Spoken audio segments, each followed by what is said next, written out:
You and I talked before this, and you said there's two really critical challenges that are blocking really growth today. And I'd love to just dive right into the nitty gritty here and ask you, from your point of view, what do you think those two blockers are to creating like long-term sustainable growth in our business?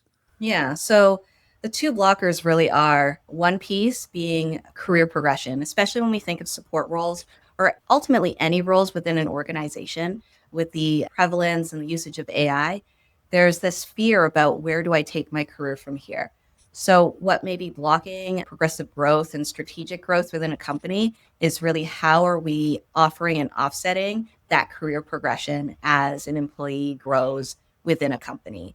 The second item, which I'm incredibly passionate about as well, is really the voice of the customer program. Every single company should have a voice of the customer program because it's the one way you're going to get a good pulse on not only your customers and your product, but also the pulse of the people who are behind the scenes and working for you and bringing that brand message and reputation forward. So high performance teams are what drives growth in companies.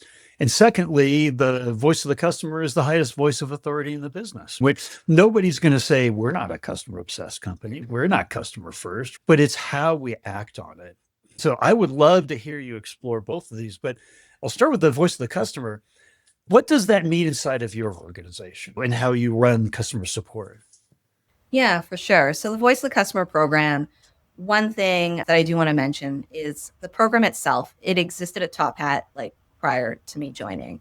But the area where it really needed a huge improvement was that the individuals or advocates that were part of that Voice of the Customer program, we weren't necessarily getting the value out of the data. And what I mean by that is when we were meeting about the data, we were really only focused on business strategic metrics. So being like NPS and really focusing on what CSAT looks like.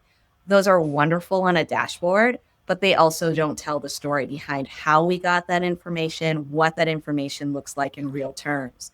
So when I started taking the voice of the customer program over, what I wanted to do was to marry it with what I mentioned before, like that context driven piece, allowing other departments that are not necessarily customer facing also have a voice in how we shape the relationship that we have with customers and the relationship we have with our own product as on a personal level as well. So when it comes to really having a very powerful voice of the customer program, or what I mean when I say voice of the customer program, it's really listening to both your employees, but also to the customer as well, and building strategy.